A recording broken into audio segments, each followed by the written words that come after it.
Buenas tardes a todos.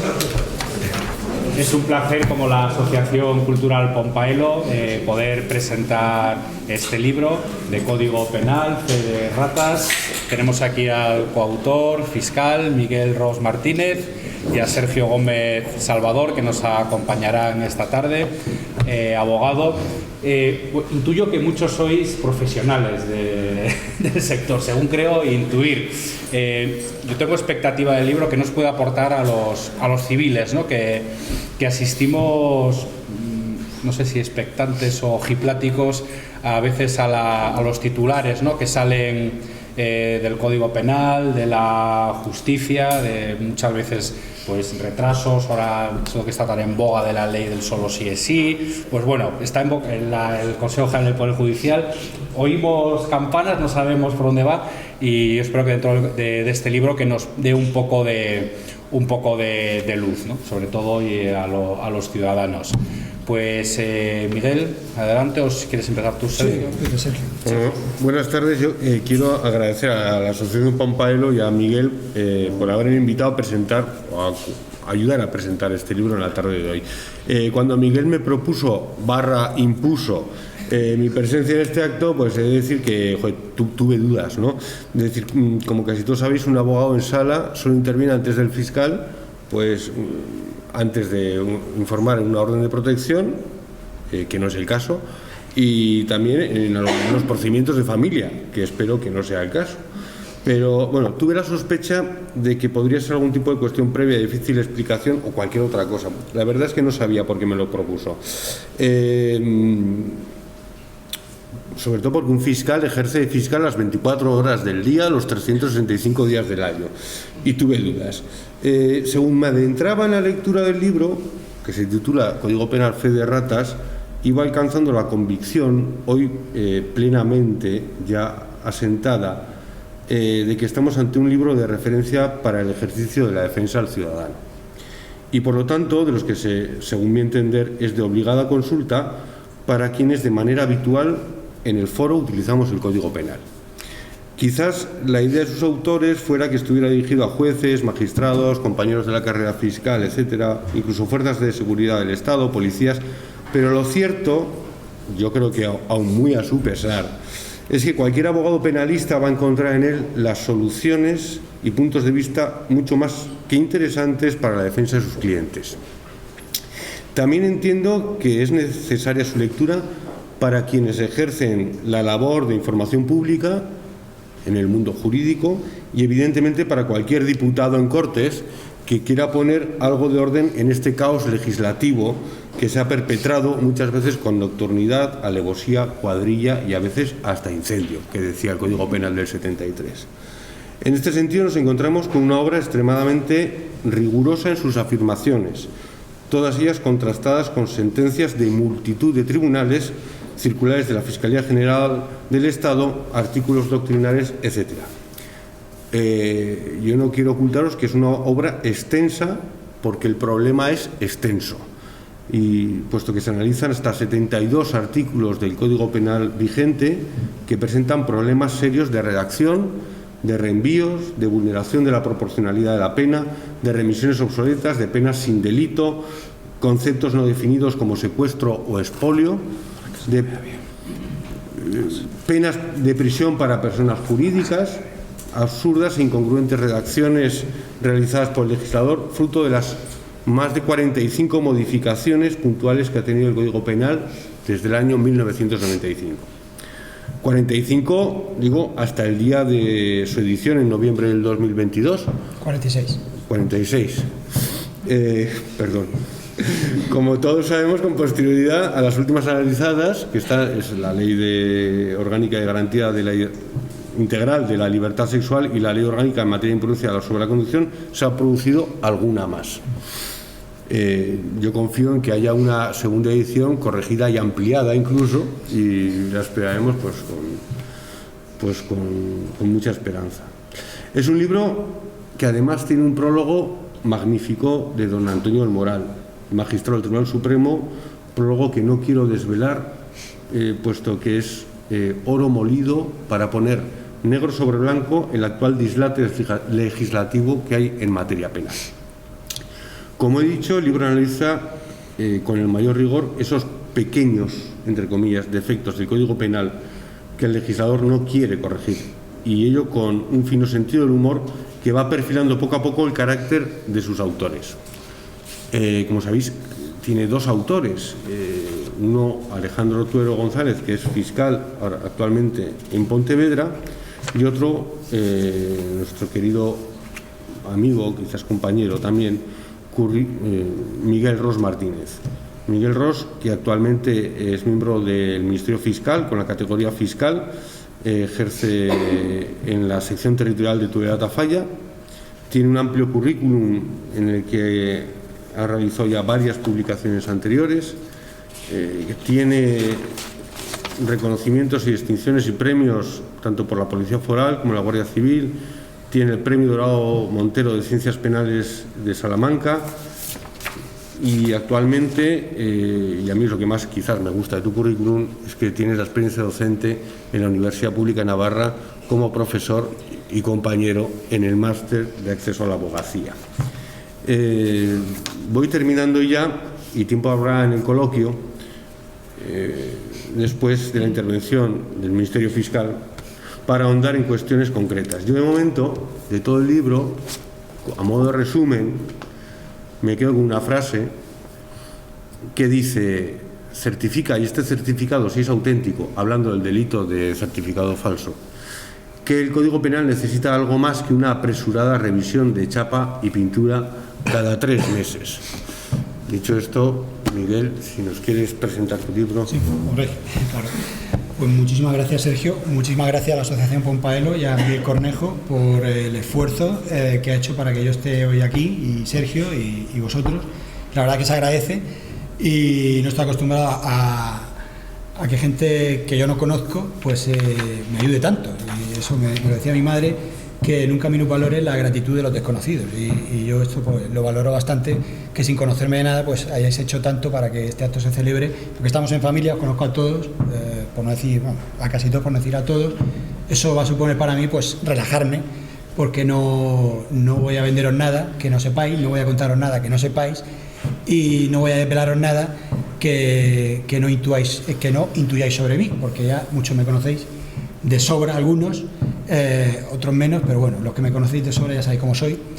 Yo, en primer lugar, dicho esta presentación, y Sergio su amabilidad, siempre me hace gracia lo del Ministerio Fiscal, que interviene el primero. A mí me gustaría no intervenir nunca. Eso quiere decir que, 1, no tengo trabajo, y 2, no se ha cometido ningún delito, pero desgraciadamente pues mi trabajo consiste, o intervengo cuando sobre todo hay una persona desamparada, en caso de en civil, en familia o en medidas de apoyo, y en penal pues cuando se comete un delito de persecución pública, que bueno, que son la inmensa mayoría del Código Penal. Este libro, cuando preparaba esta ponencia, pues para la gente que no me conozca, voy a presentarme. ¿Quién ha escrito este libro? Alejandro Tuero González y el otro. Lo del otro es doble, viene por partida doble, porque Alejandro Tuero, que es compañero mío de promoción de la 49, promoción de fiscales, ya llevamos 13 años ejerciendo, con diferencia, desde mi punto de vista, y sin menospreciar al resto de los 74 que somos de esa promoción, es con diferencia el más brillante de todos los fiscales, y eso que curiosamente no quería ser fiscal, quería ser juez. Cuando le llegó su turno de elección no pudo elegir juez, afortunadamente para la Fiscalía. Este es de los fiscales que hay que ponerle cláusula de rescisión, como digo yo, como si fuera un futbolista, para que no se nos vaya, pero puede ser lo que quisiera, o sea, lo que quisiera puede ser. Ahora está en Pontevedra con una experiencia que es pionera en Fiscalía, que es en materia de consumo, que está consiguiendo que los juzgados de lo mercantil, sobre todo, pues dicten resoluciones muy importantes para los consumidores, pero es que aparte de eso, yo el consumo no le puedo hacer ni sombra. Y en penal, que yo pensaba que sí, pues mientras escribía este libro con él, me di cuenta que no. Pero lejos de venirme abajo, o mucho peor, de incluso reconocer el mérito ajeno, adopté una postura española, y ahora explicaré por qué. por la mecánica de cómo se escribió este libro. Este libro ha tardado en redactarse 3 años. Y como decía una profesora mía de Derecho Civil en la Facultad de Murcia, 41 en hacerse, que son los años que tengo.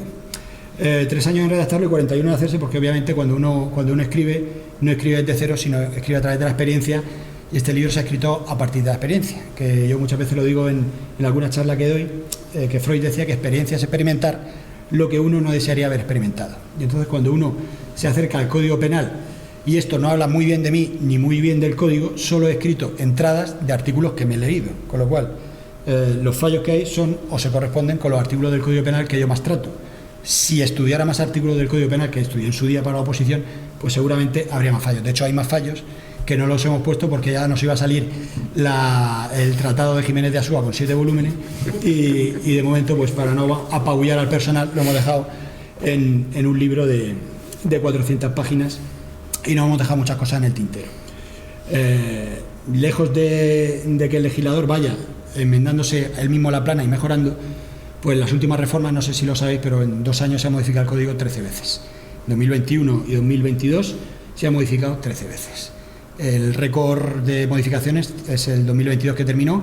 Nosotros cuando escribimos el libro, en noviembre había 44 modificaciones del Código Penal y en diciembre hubo 2 más, con lo cual ya son 46 modificaciones del Código Penal y solo una sentencia del Tribunal Constitucional que haya declarado la inconstitucionalidad de un precepto que estaba en vigor cuando se produjo la sentencia del Tribunal de Garantías Constitucionales. Hay otra sentencia muy curiosa del Tribunal Constitucional que declara la inconstitucionalidad de un artículo que ya no tenía la redacción cuando el Tribunal Constitucional dictó sentencia.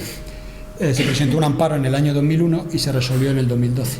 Y entre medias pues se modificó ese artículo, con lo cual me pareció bastante curioso que se declarara la inconstitucionalidad de un artículo que ya no tenía esa redacción. Pero a día de hoy, que yo sepa, solo hay una sentencia, la 235 de 2007, de 7 de noviembre, que declaró la inconstitucionalidad de un precepto. ¿Esto por qué lo digo? Porque es curioso que en la propia exposición de motivos el Código Penal dijera que había materias que sacaba del Código Penal por lo cambiante, porque estaba muy condicionada por las circunstancias sociales la materia que trataba, y entonces para darle estabilidad al Código Penal la sacaba fuera. Por ejemplo, esto pasó en la Ley de Control de Cambios, en la Ley de Contrabando, de orgánica del contrabando, en la procesal y penal de la navegación aérea, que era del 64, aunque también hay otros delitos que están fuera del Código, en el Tribunal del Jurado, y la Ley Orgánica de la Responsabilidad Penal de los Menores y el Código Penal Militar. Pero es curioso que en esta legislación penal especial apenas sí hay modificaciones, y el Código, que sacaba estas materias de su articulado por lo cambiante que pensaba que iban a ser y por la estabilidad que quería darle al Código, casi no se ha modificado, por no decir que no se ha modificado. Y sin embargo el Código, desde que entró en vigor en mayo de 1996 a día de hoy, pues se ha modificado 46 veces. Para que hagáis una idea, la legislación especial se modifica una vez cada 4 años y el Código Penal se modifica más de 1,7 veces al año. O sea que es bastante, bueno, pues abrumadora la capacidad que tiene el legislador para modificar el Código Penal. Luego explicaré una de las razones por las que creo que esto es así, pero como he dicho que voy a explicar por qué soy el otro. Uno, porque he escrito este libro con Alejandro Tuero y no me puedo comparar con él, y la mecánica que escribíamos era la siguiente. Escribíamos, como he dicho en una entrevista, con un estilo epistolar cromático, porque él me mandaba lo que él redactaba del código en rojo. Yo, si estaba de acuerdo, le ponía lo suyo en negro, y si no estaba de acuerdo, le ponía notitas en color verde, y yo se la devolvía poniendo lo que yo escribía en azul, y luego él me la devolvía o bien en negro o bien en verde. Bueno, pues al principio que empecé a redactar, no cabía más verde en los correos que recibía de Tuero, y es un tío súper educado y dice las cosas muy bien, o sea que no te puede sentar mal. Pero yo me quedaba impresionado de todo lo que sabía, de todo lo que me decía, y yo pensaba que sabía algo de derecho penal. Y luego yo, como he dicho, lejos de venirme abajo o de bueno, pues admirar el mérito ajeno, intentaba buscarle fallos con lupa a lo que él me mandaba, y no había manera. Mi único logro es que de vez en cuando se me ocurría algo y se lo ponía, y él me lo admitía y lo ponía en negro en su redacción, con lo cual el 70% del libro de calidad lo ha escrito Alejandro Tuero y el 30% pues lo he escrito yo. Pero como al final hemos escrito en todas las entradas los dos, pues yo confío en que la gente no sepa distinguir cuál es mi estilo y cuál es el suyo, y que me atribuya a mí méritos ajenos que yo silenciaré y por supuesto me arrogaré. Pero también soy el otro por otra cosa. Yo tengo un gemelo, muchos de vosotros sabéis que yo tengo un hermano gemelo, y a mí me hacía mucha gracia, mi hermano gemelo es médico, me hacía mucha gracia cuando estaba estudiando la oposición. Quien haya estudiado una oposición durante un tiempo, pues sabrá que, bueno, pues que tu día a día transcurre entre la monotonía, el desorden alimentario, el desorden del sueño y el desorden de la higiene personal. Y yo cuando volvía de la biblioteca, pues vivía en casa de mis padres, obviamente, no tenía ni oficio ni beneficio, vivía en casa de mis padres y siempre me cruzaba, era un piso ya, un edificio ya antiguo, que con vecinos de toda la vida, siempre me cruzaba con vecinas, cuando yo entraba en la puerta de entrada, con vecinas ya de cierta edad, ya mayores, a punto de entrar en el ascensor. A mí me sorprendía que esas vecinas siempre, en vez de mirarme, como suele ser habitual en estas personas de cierta edad, cuando ya el ascensor ha venido y se van a meter, y mirarte y meterse dentro del ascensor y subir, y luego decirte al día siguiente, ahí no te vi y por eso subí en el ascensor, veía que me esperaban, y esperaban con una sonrisa y con una cara que se le iluminaba conforme me iba acercando. ¿Cuál era mi sorpresa? Que cuando llegaba a su altura siempre me preguntaban lo mismo: Nenico, ¿tú eres el médico o eres el otro?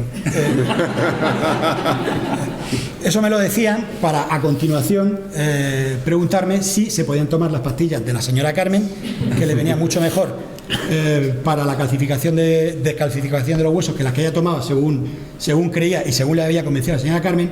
Y cuando les decía que no, pues que no era el otro, o sea, que no era el médico, que era el otro, no solo no me preguntaban por mi nombre de verdad, sino que se me quedaban mirando y decían: ¿y tú qué haces? Digo, pues yo estoy opositando porque me gustaría ser fiscal. Y entonces, lo cual empeoraba todavía más las cosas, porque se me quedaban mirando y decían: pues de todo tiene que haber en esta vida, ¿verdad? Algunos días optaba por decirle que era el médico, y yo creo que alguna sobreingesta medicamentosa se me puede atribuir, pero ya estará prescrita. Y lo que no sabían estas mujeres, y ya con esto dejo de las anécdotas personales, es que el Ministerio Fiscal, entre otras cosas, interviene en la modificación de la capacidad. Entonces, la venganza se estiró en plato frío y dio la casualidad de que hay cinco señoras que vivían en el edificio de mis padres, que ahora están terminando sus días en una residencia psicogeriátrica de Argelia. Esto es completamente. Pero bueno, me sorprendía que la gente no supiera lo que era un fiscal. Yo, 13 años de fiscal, tampoco sé muy bien muchas veces cómo explicarlo. Pero bueno, que sepáis que soy el otro por estas dos razones. Dicho esto, ¿por qué se ha escrito este libro? Esto en la exposición de motivos viene. El legislador del 95 fue un código penal precipitado. Intentó, de las pocas cosas que se publicó nada más promulgarse la Constitución, fue la Ley Orgánica General Penitenciaria del 79. Eso es un buen texto. Y no se tardó mucho, había mucho que afrontar y no se tardó mucho. Sin embargo, el Código Penal tardó bastante. Hubo varios proyectos en el 80, en el 83, en el 92, y luego ya cuando justo acababa la legislatura, que se convocaron elecciones generales en el 96, pues se publicó este código pues con muchas prisas. De hecho, en el Senado hubo enmiendas que se discutieron durante segundos, no llegaron ni al minuto su discusión. Entonces salió pues como buenamente se pudo. Y al muy poco tiempo, ya en el 98, se produjo la primera modificación del Código Penal, y a partir de ahí, pues por ejemplo, en el año 2000 se modificó 6 veces, en el año 2021 otras 6, en el 2022 7 veces, así hasta 46 modificaciones. Esto la verdad es que, aun a pesar de que el legislador dijo que sabía o era perfecto conocedor de que no había hecho una obra perfecta, sino que pretendía que fuera una obra útil y que animaba a todas las fuerzas políticas, y nos fijamos en esto, y a todos los ciudadanos a colaborar en la tarea de su perfeccionamiento, pues cuando me escribió Alejandro Tuero, me llamó y me dijo: Miguel, ¿qué te parece? En principio esto iba a ser un artículo doctrinal, pues yo qué sé, de 15 páginas o por ahí. ¿Qué te parece si hacemos un articulín a 4 manos y tal, con algunos defectos que hemos visto? Bueno, pues a la semana vimos que ya llevamos 70 páginas y dijimos: oye, pues vamos a hacer un libro, porque esto para artículo no está. Y mandamos un ejemplar cuando publicamos el libro. Hemos mandado un ejemplar al Congreso de los Diputados, a la Comisión de Justicia. No sabemos si ha llegado, esa es la única excusa que tienen, pues se lo mandé por correo ordinario y no certificado, pero bueno, yo supongo que estará calzando alguna mesa del Congreso, que también es otra de las utilidades que se le puede dar a este libro. Todos cometemos errores. Esto es un error, esto lo pongo de relieve por lo siguiente: incluso el Ministerio Fiscal comete errores, aunque parezca increíble. Y uno de los errores está en el propio Estatuto del Ministerio Fiscal. Cuando se publicó en 1981 tenía la siguiente errata, que según el artículo 48 nos regíamos por el principio de amistad y dependencia jerárquica, con sujeción en todo caso al de legalidad e imparcialidad. Esto de, yo no sé si es una rata o es un ataque de sinceridad del Ministerio Fiscal, sobre todo a la hora de régimen interno, pero al final se sustituyó por el principio de unidad, que es mucho menos evocador, pero tampoco se diferencia tanto del principio de amistad. Esta rata se corrigió enseguida, pero bueno, me hizo mucha gracia encontrarla y todavía está, por eso ponemos en el libro la dirección del BOE y se puede ver, artículo 48, principio de amistad.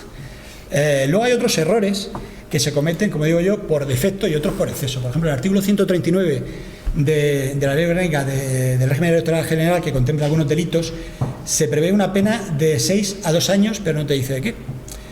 No sabes si es de prisión, si es una pena de tristeza o si usted elige lo que quiere que le sancione. Sin embargo, hay otros errores que son por exceso. Por ejemplo, esta que es de la modificación de la Ley Orgánica 10 de 2022, que todo el mundo conoce ya como la ley de solo sí es sí, castiga con la pena de prisión de 6 a 12 años de prisión.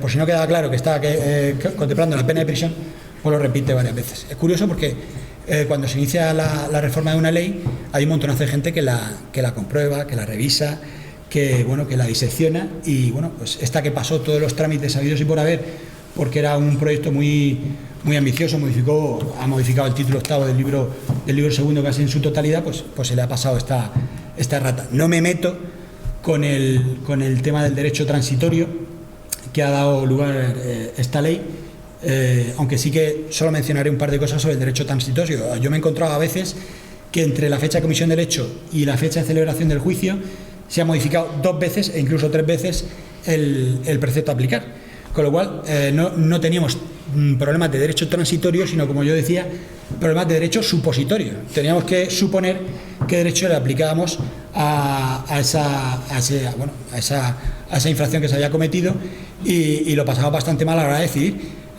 Yo imagino que hace 30 o 40 años que un fiscal, que un juez o que un abogado dijera en sala o mencionara en sala un precepto que estuviera derogado, pues sería un desdoro para ese abogado, para ese magistrado, para ese fiscal. A día de hoy pues se puede dar la situación de que un abogado mencione un artículo en sala, el juez lo interrumpa para decirle que ese artículo se modificó justo el día de ayer, que el abogado le diga que ya lo sabía, pero es que se ha vuelto a modificar a las 10 de la mañana de ese día, y que cuando nos den palabra al fiscal para ver qué se hace, le digamos que no, que a las 10 era eso, pero a las 12 se ha vuelto a modificar. Con lo cual, no sabemos ninguno de los tres qué artículo vamos a aplicar. Esto hace 30 o 40 años era poco menos que impensable, pero a día de hoy nos pasa bastante y tenemos que recurrir, como dice don Antonio del Moral, al derecho transitorio para resolver muchas dudas. Ahora quería ponerle una serie de datos del Código Penal. Ya le he dicho, se ha modificado 46 veces, 1,7 modificaciones al año. Es curioso porque la Ley de Enjuiciamiento Criminal, que es de 1882, que se ha intentado modificar en los últimos 9 años 3 veces, pero no se ha podido. Una de las razones por las que no se ha podido es por el tema de la instrucción de la Fiscalía. Y no solo eso, sino que modificar el Código Penal es gratis. No hay que dotarlo presupuestariamente esa modificación, con lo cual se modifica con mucha alegría. Sin embargo, una ley de enjuiciamiento criminal que implica dotación de medios, presupuestación seguramente, o dotación de medios materiales al Ministerio Fiscal si quiere llevar la instrucción, con policía judicial, con ampliación de la planta judicial o de la planta fiscal, con más fiscales, más oficinas, pues por eso está tardando tanto, pese a que la ley de 1882 ya tiene 140 años, pues no sale adelante. Incluso en épocas que ha habido mayoría absoluta del gobierno, pues no ha salido el proyecto adelante. Sin embargo, el código parece ser que cualquier gobierno, no da igual el signo que sea, no me voy a meter aquí en tema político, esto me lo ha dicho Alejandro Tubero 300 veces, Miguel, no te metas en tema político y tal, ni siquiera me ha dejado decir nada de Shakira, que yo tenía preparado de todo. Pero bueno, me limitaré al tema de legislación puro y duro. Pues es un poco triste que cada gobierno pretenda modificar el Código Penal pues casi como propaganda, lo que se llama derecho penal simbólico, junto con el derecho penal del enemigo. Hay miles de escritos sobre el derecho penal del enemigo y sobre el derecho penal simbólico, que es para definirlo, esto último es como una operación de marketing del gobierno, que utiliza el Código Penal pues para evocar casi su programa político, pero no en el aspecto de una necesidad social que requiere la respuesta del Código Penal, que como todo el mundo sabe aquí es la última ratio, sino como una especie de campaña de popularidad. Hemos modificado el código tantas veces para reforzar la seguridad, para garantizar los derechos de los ciudadanos, y muchas veces lo que se merma con eso es la estabilidad que debe tener un código penal, la tranquilidad que da el tener artículos que pervienen el tiempo, que se pueden aplicar a los supuestos de hecho, y lo que facilita la labor de la jurisprudencia, sobre todo la del Tribunal Supremo, a la hora de elaborar un cuerpo doctrinal que nos pueda servir a nosotros para interpretar los casos que nos llegan encima de la mesa, que la mayoría son, pues bueno, no es el derecho penal de la Audiencia Nacional. Yo, como digo, soy fiscal de trinchera, moriré siendo fiscal de trinchera seguramente, y después de las presentaciones de este libro, pues espero seguir siendo fiscal, pero vamos, sé que mucho más allá de fiscal no voy a llegar a ser, y yo encantado de serlo. Bien, problemas de precisión del Código Penal. Voy a poner un par de ejemplos rápido. A mí me hizo mucha gracia este artículo. Se castiga con una pena de prisión o multa en habilitación especial a quien traslade una cantidad no desdeñable de residuos. Esto es un tema de derecho medioambiental. ¿A partir de cuántos residuos la cantidad pasa de desdeñable a no desdeñable para que sea delictiva? Yo, que soy de Murcia, solo se me ha ocurrido dos términos comparativos. Parvada de residuos por abajo y residuos como para una boda por lo alto, para tratar de saber a qué se puede estar refiriendo la cantidad no desdeñable de residuos. Curiosamente, esta expresión está copiada directamente de la directiva, que muchas veces, no, es que lo dice Europa, tal. Pues hay veces que Europa pues también dice cosas que ponemos por escrito, que digo, madre mía, que lo diga Europa, pero que luego esto hay que traducirlo y darle, bueno, pues una seguridad jurídica al hombre que vaya a trasladar residuos, para saber si está trasladando una cantidad no desdeñable, y se puede enfrentar a un procedimiento penal. Este fallo de terminología que está en el artículo de detenciones ilegales y secuestro me hizo mucha gracia también, aunque es difícil de ver. Este lo vio Tuero, reconozco que lo vio Tuero. Siempre Tuero. Bueno, el secuestro de una persona exigiendo alguna condición para poner a libertad. Uno acude a la definición de secuestrar del diccionario de la Real Academia Española y ve que secuestrar es retener indebidamente a una persona exigiendo dinero por su rescate o para otros fines, con lo cual el Código Penal utiliza una tautología para definir el secuestro. Esto es, que viene a decir que se secuestra el que secuestra. Sin más explicación. Es como si para definir el robo se dijera que son delitos o sea, son reos del delito de robo los que cometan robo empleando violencia, intimidación o fuerza de las cosas. Yo creo que lo más apropiado sería decir el que cometiere los hechos del artículo 163 exigiendo alguna condición para poner a la persona retenida o detenida en libertad. ¿Por qué decimos esto? Porque el 164 parece dar a entender que hay secuestros sin exigir condición, cuando por su propia definición todo secuestro exige una condición. Secuestros sin condición que no son los regulados en el Código Penal. Este artículo, que es de fineza jurídica, al darse cuenta de esto, yo la verdad es que tardé varios días en decirle, pero tú estás seguro de que... Y luego ya caí en la cuenta que dije, pues sí, pues efectivamente es un fallo, pero nadie se ha dado cuenta de eso y ahí sigue. Y nada, pero eso es un fallo terminológico, no es de lo más grave que ha hecho el legislador. Para no aburriros mucho, aquí os pongo una relación de otros fallos de reenvíos imprecisos o de fallas de redacción en el código. Solo voy a explicar el artículo 141, pero los otros, por ejemplo, mira, el 560 remite al 382 cuando se causan daños que interrumpan las vías de telecomunicación o las vías férreas, y se remite al 382, pero en la redacción que tenía originariamente el artículo 382. Lo que pasa es que en el 2007 se modificó el 382 y su contenido pasó al 385, pero el 562 se sigue refiriendo al 382, con lo cual nos reenvía a un artículo que no tiene sentido. Lo mismo pasa con el 37.1, párrafo segundo, que contempla la posibilidad de que se cumpla la pena de localización permanente en un centro penitenciario para los reos que cometan los delitos leves con eventualidad. Lo que pasa es que en el 2015, la Ley Orgánica 1 de 2015 suprimió el libro tercero, que contenía el artículo 623, que era el único que contemplaba esta posibilidad, con lo cual ya el 371, el 37.1, el párrafo segundo, pues no tiene ningún tipo de sentido. Al igual que, por ejemplo, el 371, párrafo segundo, que remite al 369, párrafo segundo, y ese artículo desde el 2010 ya no está. O sea que el propio código se reenvía a sí mismo a sitios donde ya no hay nada. Otra cosa curiosa pasa con el artículo 94. Este también es de fineza jurídica. Por supuesto, ya sabéis quién se dio cuenta de eso. Al definir los sospechosos habituales, hace referencia a que en la aplicación de la sección segunda de ese capítulo, lo que pasa es que la sección segunda de ese capítulo al que reenvía se integraba por los artículos 88-89. ¿Qué pasa? Que el artículo 88, que sí que contemplaba una referencia a los reos habituales, se suprimió en el 2015, se quedó sin contenido, y el artículo 89 no contiene ningún tipo de referencia a los reos habituales. La única referencia a los reos habituales a día de hoy es en el artículo 83, pero es de la sección primera. Con lo cual no sabemos si es válida la definición de reo habitual del 94 para el 83 o si para el 83 vale otro tipo de definición de reo habitual. También pasa cosa curiosa con el 510 bis, que contempla la responsabilidad penal de las personas jurídicas. Ya sabéis, o si no lo sabéis, os lo digo yo, como digo cuando doy clase a los alumnos, ya sabéis, si no lo sabéis, os lo digo yo. Las personas jurídicas desde el 2010, aunque ya había un medio conato en el 2003 de responsabilidad penal de las personas jurídicas, pero fue en el 2010 cuando se instituyó en el derecho penal español, contempla en el 31 bis, en el artículo 31 bis, que las personas jurídicas única y exclusivamente responderán de los delitos en donde específicamente se contemple dicha posibilidad. El artículo 510 bis es uno de ellos. Lo que ocurre es que tiene un fallo porque dice que en el supuesto de los dos artículos anteriores, el artículo anterior es el 510, pero es que el anterior es el 509, que alude a los jueces y magistrados, con lo cual está contemplando la responsabilidad penal de personas jurídicas que son jueces y magistrados, lo cual a día de hoy es inviable, aunque a lo mejor sería deseable que empezara a contemplarse, por lo menos cuando forman sala y se pueda entender que son un conjunto indeterminado de personas. También es posible que, como el artículo 510 es uno de los que decimos que es un artículo novela, porque ocupa más de 3 folios, para los opositores de judicatura es un artículo que cuando cae ese tema de los delitos de odio y se ven el 510, muchos dejan la oposición directamente.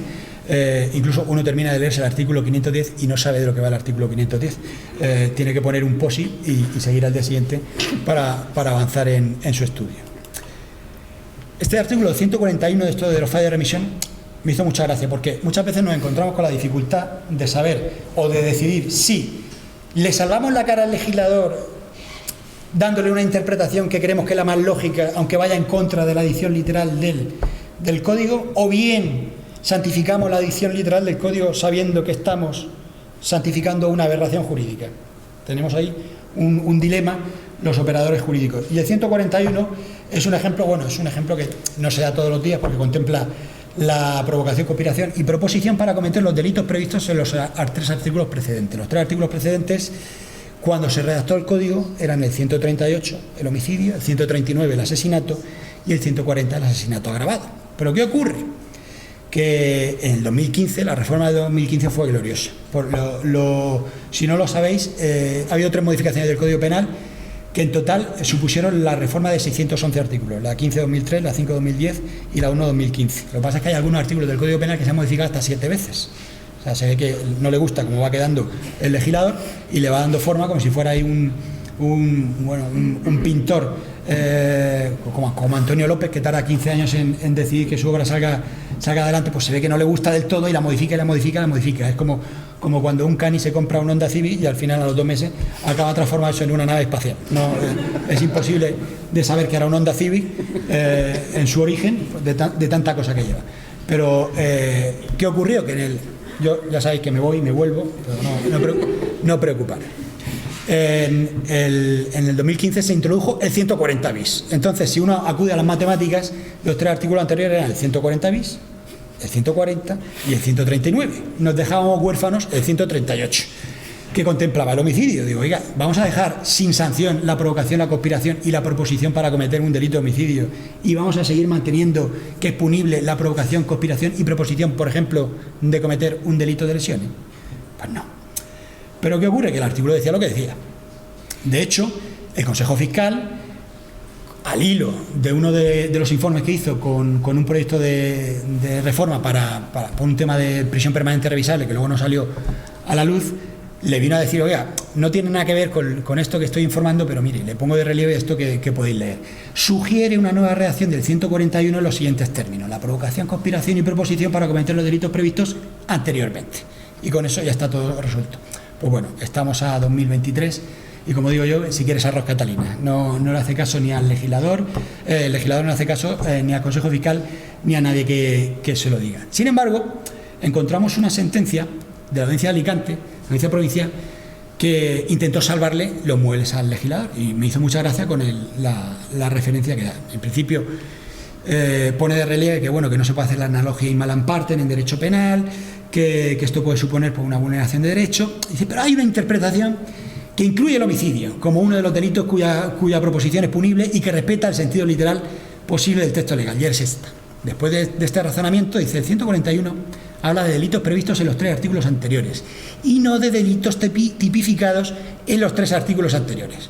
El artículo 140 bis establece la posibilidad de imponer una medida de seguridad a los responsables de cualquiera de los delitos comprendidos en el presente título, y uno de los delitos comprendidos en ese título es el homicidio, con lo cual, viene a concluir, el delito de homicidio es uno de los previstos, aunque no tipificados, en los 3 artículos anteriores, y concluye, la conspiración y la proposición para el homicidio no han sido pues despenalizadas. Bueno, pues esto es fácilmente rebatible por lo siguiente. Siguiendo esta interpretación, también sería punible, por ejemplo, la conspiración para cometer el homicidio imprudente, que es un artículo posterior, la proposición para inducir al suicidio y la provocación a la difusión pública de contenidos que inciten al suicidio, que es el 143 bis, porque esos artículos también hace referencia a ellos el 140 bis. Con lo cual, o una de dos, si abrazamos esa interpretación de la Audiencia Provincial de Alicante, tenemos que meter a más delitos, y si no la abrazamos, tenemos que dejar fuera al homicidio. ¿Solución? Pues en este caso es que no queda otra que modificar el artículo 141. Pero bueno, así estamos.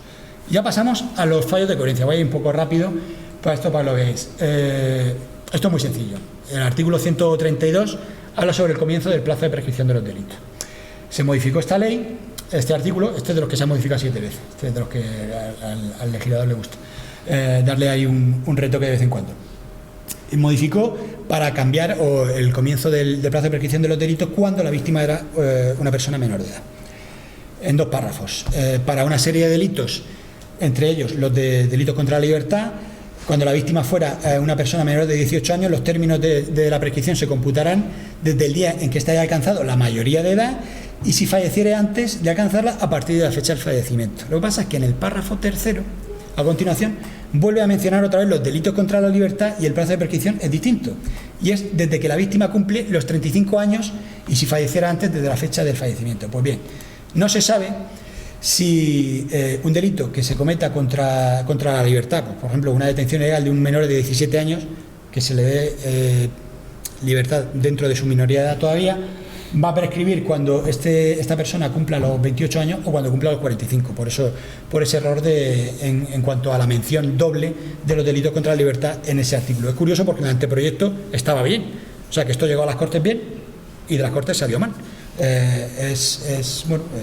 Todo puede empeorar, pero bueno, lo que uno pretende, es más normal que algo llegue mal al Congreso y al Senado y que salga mal porque nadie se dé cuenta, pero que llegue bien y salga mal, pues es un poco más decepcionante, pero bueno, no nos vamos a echar ahora las manos a la cabeza por eso. Otra de las consecuencias que tenía o que tiene este artículo es el siguiente. En el artículo, la gente que trabaja con menores sabrá que los plazos de prescripción de los menores son muy cortos, pero hay determinados delitos en donde se le aplican los plazos de prescripción del Código Penal de mayores. Y uno de ellos pues son estos, los del artículo 138, que es el homicidio, el asesinato, la agresión sexual. De hecho, no ha adaptado esta redacción a la nueva redacción del Código Penal. Por ejemplo, los delitos contra la libertad sexual de los menores de edad están ahora en otro artículo, en el 181, que no se menciona aquí.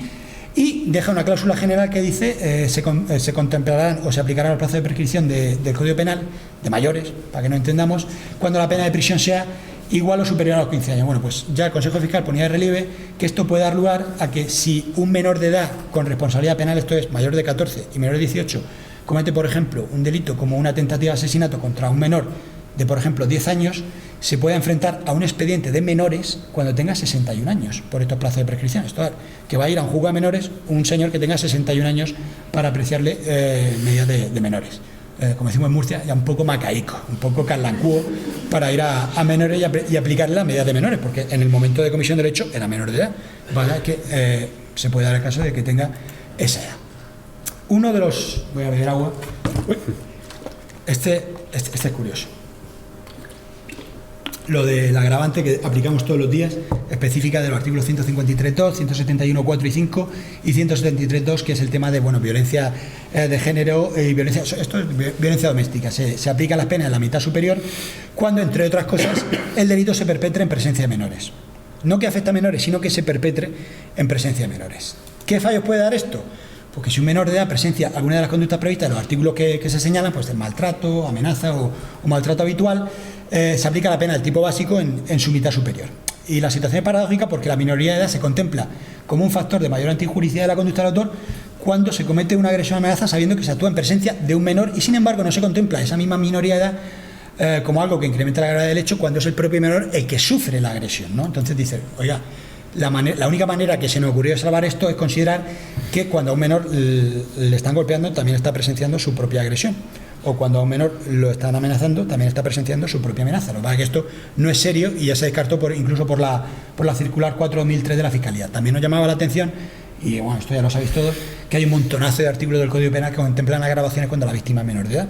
Sin embargo, en esta es solo cometer el hecho en presencia de menores. Y aquí el fundamento de la agravación, el Tribunal Supremo dice, uno de los fundamentos de la agravación de cometer el hecho en presencia de menores es bueno, pues porque puede perjudicar el libre desarrollo de su personalidad, al aceptar la violencia como un método de solución de conflictos, al haberla vivido y presenciado durante su infancia.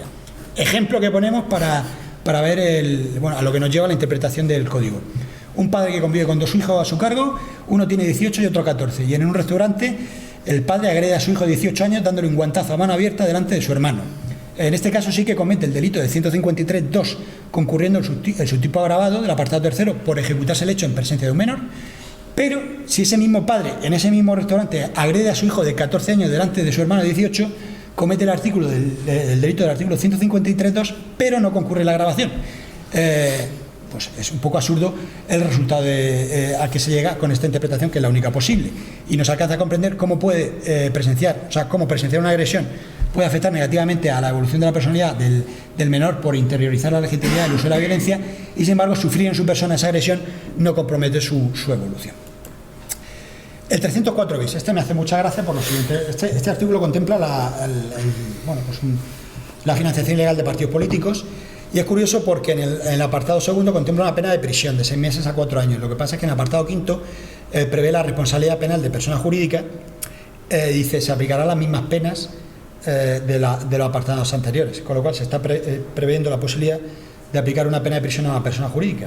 La única manera que no se nos ocurrió es que si se va a aplicar, meter el cuadernillo con los estatutos de esta persona jurídica en prisión, o una escultura o un muñeco del presidente o del máximo accionista, una maqueta de su sede o un producto emblemático que la identifique, como puede ser un dibujo de su logo. Esto a mí me recordó mucho a las penas por efigie que había en la época de la Inquisición. No sé si sabéis las penas de efigie en lo que consistían.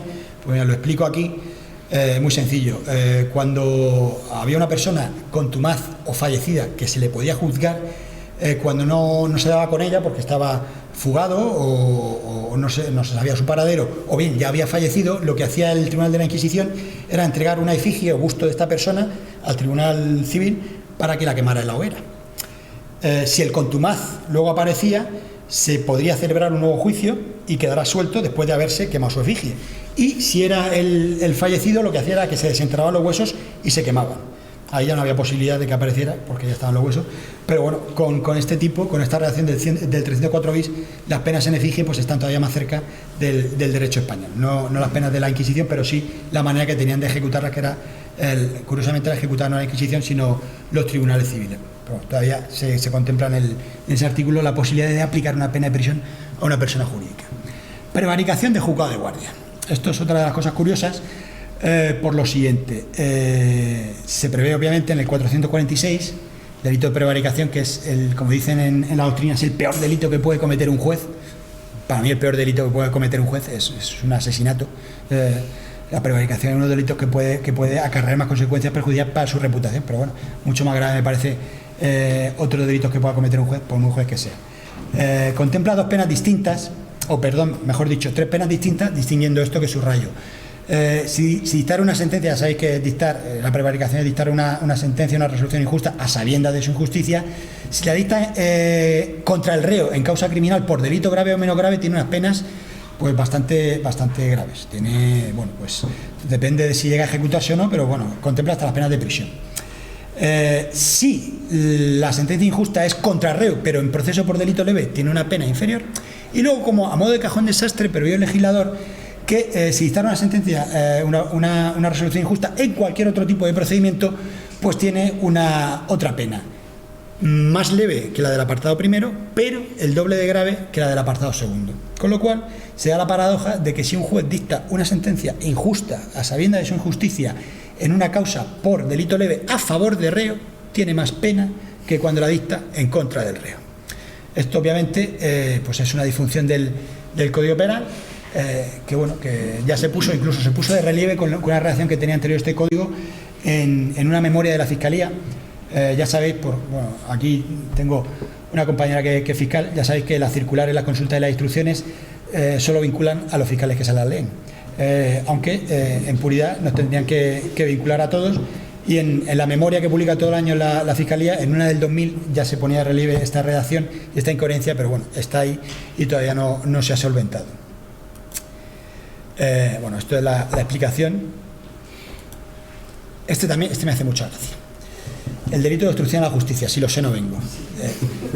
El título lo puse yo. De las pocas cosas que tú eres. Es curioso porque si una persona citada en forma legal, ya sabéis que muchas veces a los juicios, bueno, en Navarra no, en Navarra yo tengo la grata, me dio una grata sorpresa cuando los juicios se señalaban y se celebraban. Porque en mi anterior destino en Gerona, yo recuerdo celebrar un juicio que llevaba 13 suspensiones, y siempre vino, en las 13 siempre vino el mismo testigo, y en la última, recuerdo, no se me va a olvidar, el hombre ya venía derrotado porque daba por hecho que se iba a suspender, y le dije, no, mire, como yo me llamo Miguel, este juicio se celebra aunque estemos usted y yo solos, no se preocupe. Pero aquí no, aquí en Navarra la gente viene a juicio, lo cual está bien y es una obligación legal, y bueno, me gustaría que siguiera así y que fuera así en toda España, pero ya sabéis que esto no es así. Pero es curioso porque contempla una redacción este artículo que es la siguiente: dice que citado en forma legal dejare voluntariamente de comparecer sin justa causa ante un juzgado o tribunal en proceso criminal con reo en prisión provisional, provocando la suspensión del juicio oral, pues tiene una pena. Dice, y el que habiendo sido advertido lo hiciera por segunda vez en causa criminal sin reo en prisión, haya provocado o no haya provocado la suspensión. Pues mire, conforme a la literaria de este artículo, el que citado en forma legal por segunda vez deje voluntariamente de comparecer sin justa causa, habiendo sido advertido en causa criminal sin reo en prisión, es castigado aunque no provoque la suspensión. Sin embargo, en la misma situación, si se trata de una causa criminal con reo en prisión, la conducta es atípica, sea la segunda vez, la tercera, la cuarta, la quinta, que deje de acudir al juicio, en tanto no provoque la suspensión. Lo voy a poner con un ejemplo para que quede muy claro. Obviamente, yo veo mucho más grave que en una causa con reo en prisión el testigo no venga, aunque no provoque la suspensión. Sin embargo, esto es atípico. Si no está en prisión, aunque no suspenda el juicio, ese testigo comete un delito. Y a mí me sorprendió y dice, oiga, pero mire, si no ha provocado la suspensión es que el juicio se ha celebrado. Digo, bueno, la mayor parte de las veces sí, pero, por ejemplo, y el caso que ponemos es del juicio del Procés. El caso del Procés, que tenía presos provisionales, en aquella época presos provisionales, se programó en 52 sesiones. Si alguno de los testigos de la sesión número 4 no hubiera ido a la sesión 4, pues el juicio se hubiera seguido celebrando igual esa sesión 4 y seguramente se le hubiera citado pues para la sesión 5, para la sesión 6. Bueno, pues este hombre podría haber dejado de ir todas las veces que hubiera querido, siempre que se hubiera asegurado de que no hubiera provocado su inasistencia a la suspensión del juicio. Sin embargo, si ninguno de los encausados hubiera estado preso preventivo, ese testigo sí que hubiera incurrido en responsabilidad penal. Nosotros, a modo de coña final, decimos que bueno, que si ese testigo se ha leído el Código Penal, fe de ratas, y hace esto, a lo mejor ha confiado demasiado en nosotros y se le acaba condenando, aunque vaya en contra de la literalidad del Código Penal o de su inteligencia. Pero bueno, es un error que advertimos y es curioso, aunque muchas veces no se va a dar, pero se puede dar en casos con muchas sesiones, o bien cuando se declara la nulidad de un juicio y ese testigo que no fue la primera vez, pero que no provocó la suspensión, vuelve a dejar de no acudir. Quebrantamiento de condena, con esto voy a terminar ya, lo juro, y ya si queréis luego hablamos de todo. Y personas jurídicas. Como ya he dicho, las personas jurídicas solo responden de los delitos de la parte especial en donde se contempla su responsabilidad. Sin embargo, uno de esos delitos no es el quebrantamiento de condena, ni el delito de desobediencia. Esto que sé y me consta que hay un guardia civil en la sala a la hora de ejecutar mandamientos de intervención telefónica, pues siempre le causa un poco de desazón, porque cuando se retrasan o no le hacen mucho caso a la orden judicial que cursan a través suya para que se intervenga un teléfono con prontitud, pues me decía, oiga, ¿y no puede incurrir en responsabilidad penal tal compañía o tal mercantil? Y pues mira, la compañía no, pero la persona que no haya tramitado sí. Y es por esto, porque no se contempla la responsabilidad penal ni de la desobediencia ni de quebrantamiento. También es verdad que hay otros delitos del Código de la parte especial que no prevén la responsabilidad penal de persona jurídica, que son muy curiosos, como la apropiación indebida, cuando sí que lo contempla la estafa, o los delitos contra los derechos de los trabajadores. Es bastante curioso. Hasta hace poco esto era mucho más paradójico, ahora no, pues se modificó el tema del artículo 432 y siguiente de la malversación, porque en la malversación sí se contemplaba la responsabilidad penal de las personas jurídicas y se remitía a las figuras típicas de la malversación a la regulación de la apropiación indebida, que no contemplaba la responsabilidad penal de las personas jurídicas, con lo cual, para definir la malversación me remite a un artículo que no contempla la responsabilidad penal de unas personas jurídicas y, sin embargo, en la malversación sí la prevé. Eso se ha solventado con la última reforma, pero aquí se puede dar un caso curioso.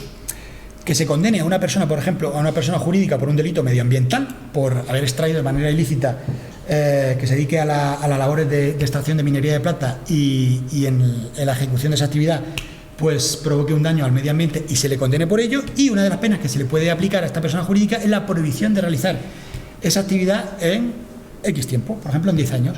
Se le prohíbe a usted como persona jurídica realizar extracciones de minería de plata. Bueno, pues esa persona jurídica puede decir, mire, vamos a hacer lo siguiente. Yo voy a seguir haciendo extracciones de minería de plata, pero en vez de la forma que lo estaba haciendo, que daba lugar a un delito medioambiental, lo hago de otra forma. Eso se entera el tribunal y dice, oiga, está usted desobedeciendo mi sentencia, está quebrantando la condena que se le impuso. Y pues mire, como no se contempla la responsabilidad penal, la única manera que hay de solventar esto es que se me contemple esta condena penal como una ejecución de un pronunciamiento civil que incluyera la obligación de no hacer, pero propiamente responsabilidad penal no voy a tener. Esto es otro de los fallos de coherencia que hemos detectado en el Código. Y ya por último, solo me queda esto: agradecerle la atención prestada, sobre todo a los que me la habéis prestado.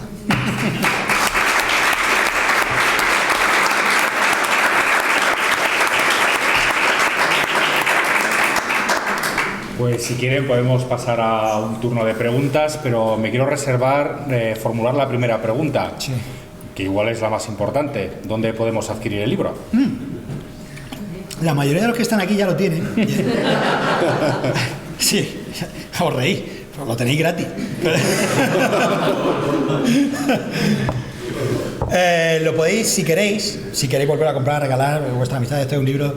Además, me consta que la organización que más lo ha comprado es la Unidad de Trastornos del Sueño del Hospital de Valencia, con unos resultados primorosos.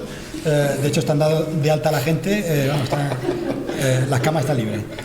Leer 3 páginas de este libro y caen. Pero bueno, si queréis lo podéis tener, el libro CC, en Amazon, en Agapea, en la FNAC, en el Corte Inglés, pero no físico, sino bajo demanda. Lo podéis comprar por internet. También está en versión ebook y el precio es casi regalado. Es verdad, es muy poco. Es una de las cosas que tenemos clara. Es un libro autoeditado. Esto no lo queremos enviar a ninguna editorial jurídica seria por varios motivos. Uno de ellos, porque, como he dicho, las editoriales jurídicas serias no creo que se prestaran a publicar este libro. 2, porque una vez que publica una editorial, entiendo yo que el autor pierde bastante posibilidad de decidir el precio, decidir la difusión o bueno, decidir muchas cosas. Y como esto era un proyecto muy personal nuestro, de Alejandro y mío, pues dijimos, oye, cuanto más posibilidad tengamos de influir en la decisión de la comercialización, y sobre todo lo que nos interesaba era que tuviera un precio accesible, pues los libros jurídicos, no tanto como los libros de medicina, que valen una barbaridad, pero los libros jurídicos es verdad que valen muy caros, 40, 50, 60 euros. Un código penal comentado vale una barbaridad, 150, 200 euros. Pues como el público en general era sobre todo estudiantes, era sobre todo gente que tuviera curiosidad, pero que si viera un libro de 60 euros no se lo va a comprar. De hecho, ni mi madre se lo hubiera comprado. De hecho, mi madre creo que no lo ha comprado. Luego la llamaré. Pero vamos, que si queréis lo podéis adquirir ahí. Me he traído algunos ejemplares aquí por si alguno lo quiere comprar in situ al precio de 19 euros. Vale 20, pero lo dejamos en 19. Y en ebook, por favor, compradlo, que tengo como 30 o 40 monedas de euro para el cambio. O sea, que he ido exprofeso a eso esta mañana. Y en ebook vale 3,99, que esto es casi regalado también. Y bueno, como decimos en la parte final, que es un ejílogo que han hecho 2 compañeros que son muy graciosos, Jerónimo y Luis Pérez Silva. Lo único que pretendemos con este libro, aparte de llamar la atención al legislador, por si alguien tiene, tenernos en cuenta, o por lo menos prestar atención a lo que decimos, por si está de acuerdo que se modifique el código esta vez para bien, también para que mucha gente consiga o pueda conseguir su libertad a través del conocimiento, que eso es una frase que me gustó mucho que dijo Luis. Aunque seamos fiscales, y como me dicen algún abogado, la voracidad acusatoria del Ministerio Fiscal, yo soy fiscal para defender la legalidad, no para conseguir condena. Entonces, si algo no está bien, pues la legalidad incluye también el decir que la legalidad no está bien o no está bien redactada, y que eso no nos lleve a arrancar las vestiduras o tratar de salvar por todos los medios al legislador cuando eso, bueno, pues tiene remedio, una modificación legal o bueno, una interpretación que supere la que nosotros damos en el código y que sea convincente. Yo, como siempre digo, y con esto ya termino el rollo, yo muchas veces no estoy de acuerdo con el Tribunal Supremo, pero la única manera que tengo de no estar de acuerdo con el Tribunal Supremo es motivando y razonando porque no estoy de acuerdo con el Tribunal Supremo. ¿Eso qué puede provocar? Pues muchas veces nada, pero otras veces puede provocar que el propio Tribunal Supremo, si son muchas las personas que le dicen lo mismo e igualmente justificado, pues cambie su jurisprudencia sin necesidad de modificar la ley. Y ya está. Si queréis hacerme alguna pregunta. ¿Todo claro? ¿Todo oscuro? Yo te hago una. Venga, la que estamos pensando todos. Tú, como fiscal, yo sé que es difícil, ¿no? Pero me gustaría saber tu opinión personal. Después de las últimas reformas que ha habido a bocajarro del código y que han pillado quizás con el pie cambia a mucha gente, y los defectos que han tenido, o por lo menos defectos, quería saber si, en tu opinión, son defectos o no la falta de una disposición transitoria en la ley del sí es sí, del solo sí es sí, es decir, que se achaca que falta una disposición transitoria que hubiera evitado que más de 100 y pico personas hubieran rebajado sus condenas y no sé cuántos agresores sexuales hubieran salido, si eso es un olvido o un defecto, en tu opinión. Y lo mismo con respecto a la modificación del delito de malversación después de ver el auto del juez de Arena. Es una cuestión que está candente ahí y que parece que incluso va a llegar a Europa porque no se ajusta a los estándares europeos de ese tipo penal. Yo quería saber tu opinión. Si, en tu opinión, humilde o modesta, piensas que eso es un olvido, una equivocación, o que tenían esa intencionalidad. Pues yo me alegro de que me hagas esas dos preguntas. No me importa contestarlas.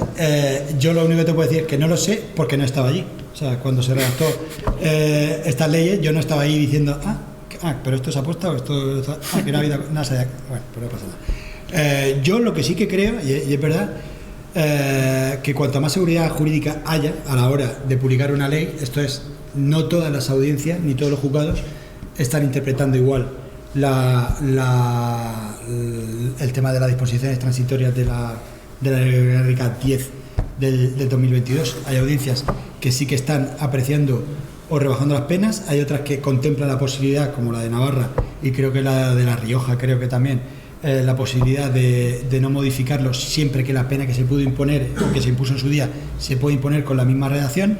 Con lo cual, esto más que un problema, que yo no sé si es intencionado o no es intencionado, o es un olvido, es un despiste, lo que sí que da lugar es al debate y a interpretaciones jurídicas defendibles. Si la interpretación jurídica es defendible, pues lo que hay que hacer es defenderla. Yo estoy de acuerdo y puedo estar de acuerdo en que mucha mayor claridad, o si se hubiera establecido, como se hizo en la reforma de la Ley Orgánica 5/2010 de 22 de junio, con el tema de los delitos contra la salud pública. Ahí sí que se contemplaba la posibilidad, o ese parrafillo de disposición transitoria. Ya sabéis que en el 2010 se tuvieron que modificar muchas penas de delitos contra la salud pública porque se cambió el marco penal. Antes había, por ejemplo, en la de grave daño a la salud, creo que era de 6 a 9 años el tipo básico y pasó de 3 a 6, entonces se modificaron muchas, pero sí que se contemplaba esa posibilidad de que si la pena impuesta se hubiera podido imponer, pues no se modificaba. Nos hinchamos a revisar, yo por lo menos recién entrado en la carrera me hinché a revisar condenas. Aquí, curiosamente, todavía no revisa ninguna.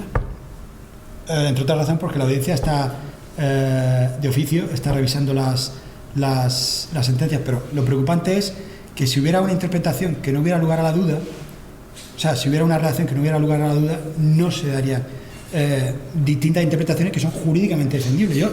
Yo creo que se puede defender jurídicamente lo que nos dijo la Fiscalía General de Estado, que nos mandó una nota de servicio, como lo que dice la Audiencia de Navarra, que además dice una cosa muy interesante, que es que viene a decir como que al refundirse las dos conductas, el abuso con la agresión, da lugar a una suerte de nueva infracción, y entonces no es fácilmente comparable los marcos penales, y luego hay otras audiencias que siquiera están reformando.